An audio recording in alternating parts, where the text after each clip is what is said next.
병실로 보이는 한 공간 안에 누워있는 의문의 여자. 상처를 입어 입원했다기엔 외관상 큰 상처는 없어 보이는데 갑자기 몸을 일으켜 앉아 양말을 벗더니 흥얼거리기 시작합니다. 저스틴 비버 노래를 부르며 흥에 겨워 몸을 들썩이고 가수의 팬인 듯 즐겁게 춤을 추는 모습을 보면 누군가는 귀엽게 볼 수도 있습니다. 마치 틱톡 콘텐츠를 촬영 중인 것처럼 보이기도 하겠죠. 하지만 이 영상을 찍고 있는 게 누구인지, 또 여자가 병실에 누워있기 2시간 전 그녀에게 어떤 일이 있었는지 알고 나면 우리는 그녀가 노래를 부르는 모습을 다르게 볼 수 있습니다. 2022년 4월 10일 밤, 안드레아 로즈 윅즈와 그의 남자친구 폴 프로원트는 주말의 끝자락인 일요일 밤을 오붓하게 마무리하고자 미국의 일리노이주 피오리아 지역에 있는 풀스로틀이라는 바에 방문했습니다. 맛있는 식사를 하고 와인잔을 부딪히며 둘만의 시간을 가졌죠. 밤 10시가 넘어가고 또다시 시작될 새로운 한 주를 준비하기 위해 안드레아와 폴은 그만 자리에서 일어나기로 했습니다. 바에서 집까지 걸어갈 수 있는 거리였기에 두 사람은 사이좋게 걷기 시작했죠. 이때까지만 해도 평소와 다름없는 아주 평화로운 주말 밤이었을 겁니다. 하지만 평화는 그리 오래가지 않았고 그 누구도 눈치채지 못한 비극은 조용하고 잔잔한 속도가 아닌 손을 쓸 수 없을 만큼 빠른 속도로 두 연인에게 다가왔습니다. 어느 순간 도로 위에 나타난 새빨간 색상의 차량은 순식간에 안드레아와 폴을 향해 달려왔고 그 차는 그대로 길을 건너고 있던 두 사람을 들이받았습니다. 충돌은 너무나도 크게 일어나 바 안에 있던 바텐더와 손님들 모두 가게 밖으로 뛰쳐나올 정도였죠. 누군가의 빠른 신고로 사건은 바로 경찰서에 접수되어 경찰은 금방 출동할 수 있었습니다.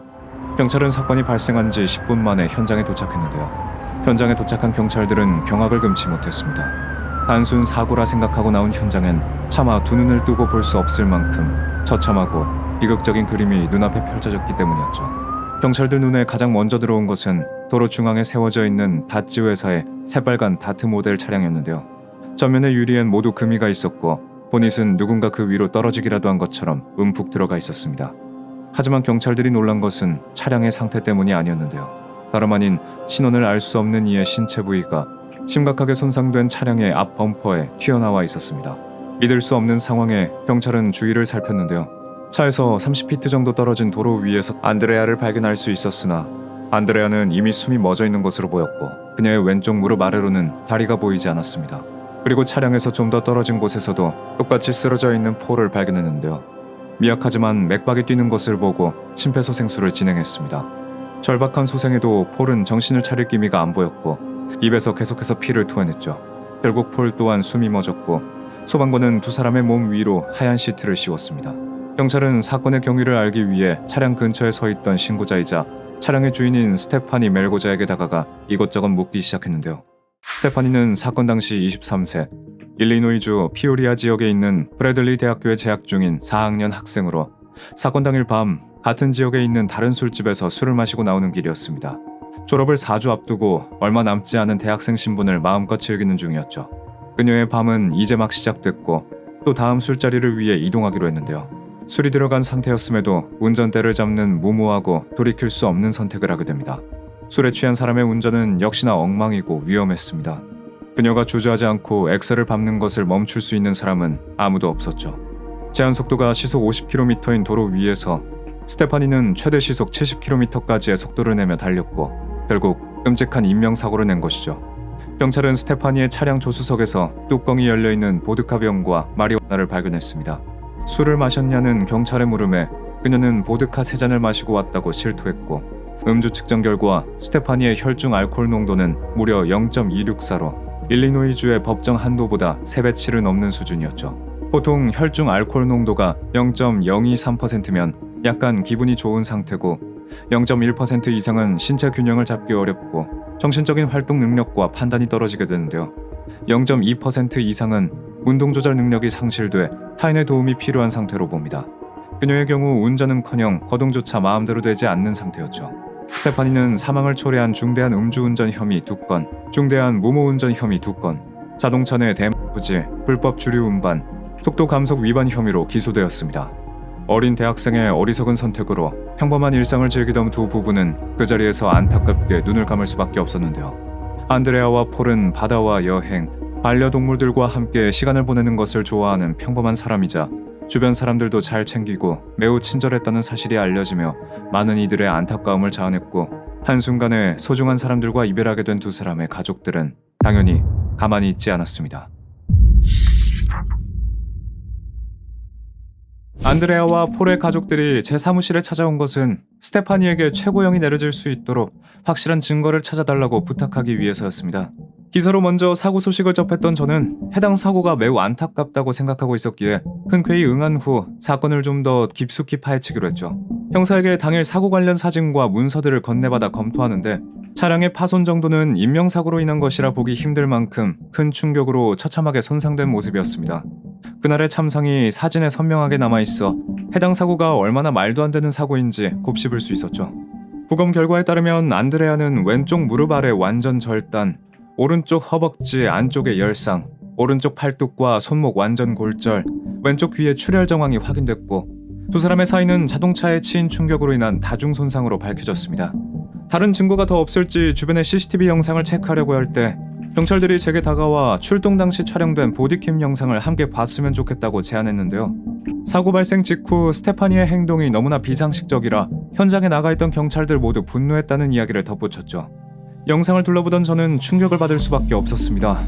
사고 당시에 끔찍한 순간이 녹화된 것이 아니었음에도 불구하고 사고 후 스테파니가 보이는 모습들이 감히 인간이라고 생각할 수 없을 만큼 비상식적이며 비인간적이었기 때문이었죠. 스테파니는 사고가 나자마자 자신이 경찰에 신고했다고 하는데요.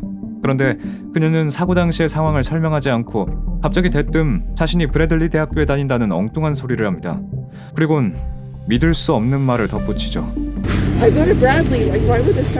자신의 잘못으로 인한 사고가 마치 재수가 없어 일어난 일쯤으로 여기는 모습이었죠. 현장에 출동했던 경찰이 말해주기를 스테파니에게 다가갔을 때 술 냄새가 진동했다고 합니다. 누가 봐도 스테파니가 음주운전을 하다 사고를 낸 게 분명한 상황이었죠. 자신의 잘못을 이해 못하는 듯 혼란스러워하던 스테파니는 경찰이 질문하자 경찰의 가슴팍에 손가락질을 하고 마치 친구에게 말하는 것처럼 대답을 이어가며 자신이 기억하는 사고에 대해 이야기하는데요. 본인이 친 사람은 한 명이며 본인은 안전운전자였음을 강조했습니다. 자신이 시속 65에서 70km 정도로 달리고 있다는 사실도 인정하나 빨리 가고 있다 생각하지 않았고 오히려 조심하기 위해 운전에 신경을 기울였다고 피력했죠. 음주 측정 테스트를 위해 잠시 차 밖에 내린 스테파니는 갑자기 충격적인 모습을 보이기 시작했습니다. 시력 반응 검사를 위해 경찰이 그녀의 눈에 플래시를 비추고 그녀에게 터치를 해보라고 하는 순간 장난이라도 치는 것 마냥 해맑은 웃음을 짓기 시작하는 모습에 저는 영상을 잠시 멈출 수밖에 없었습니다.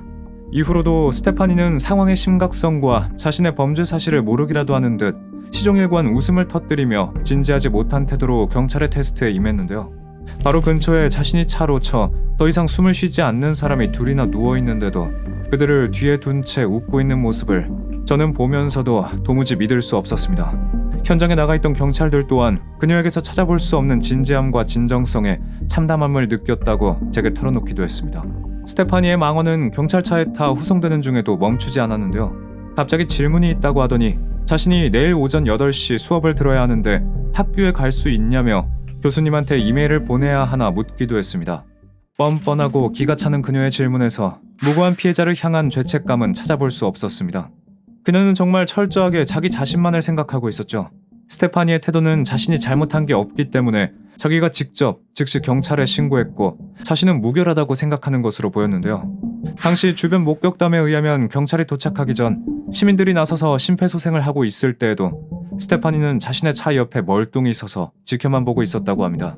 그리고 정밀한 음주 검사를 위해 도착한 병원에서 스테파니는 더 충격적인 모습을 보이기 시작했죠.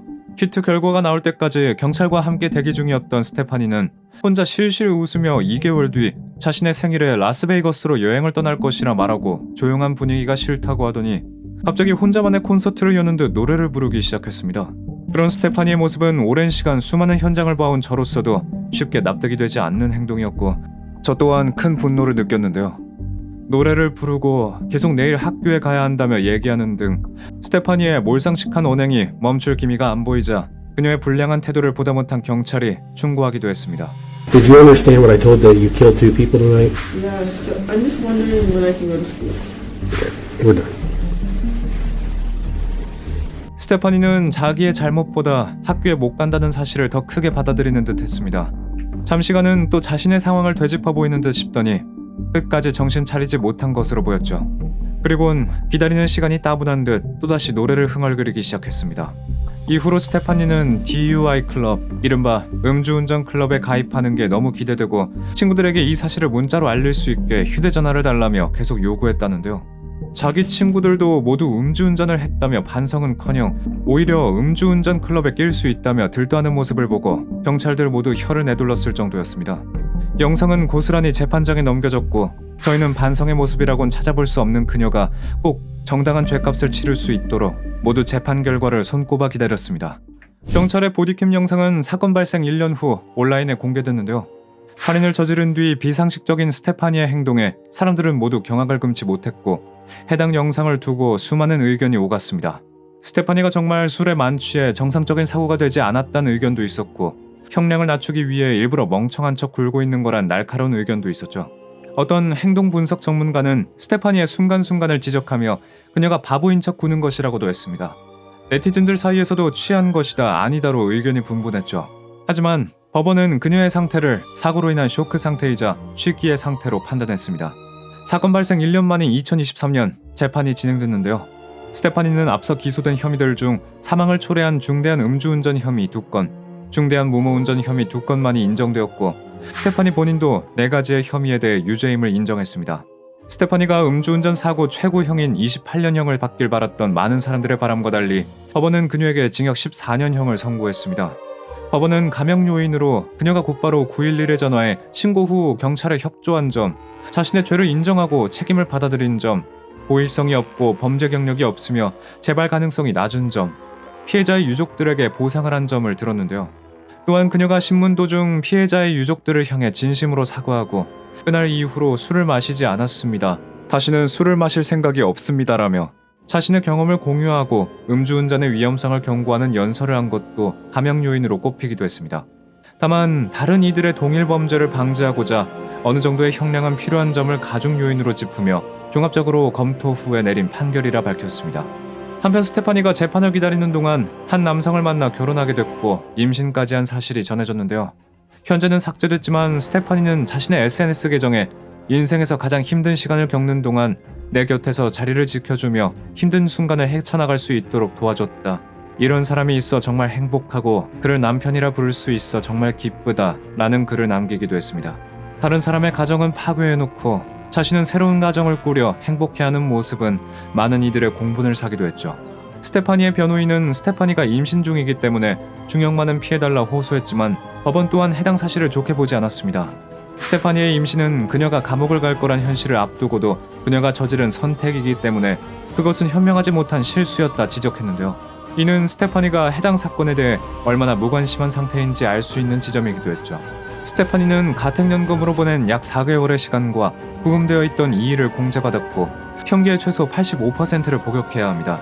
스테파니가 14년을 다 채우고 출소해도 그녀가 40대도 되지 않는 젊은 나이라는 사실에 사건을 접한 많은 이들이 분개하기도 했죠.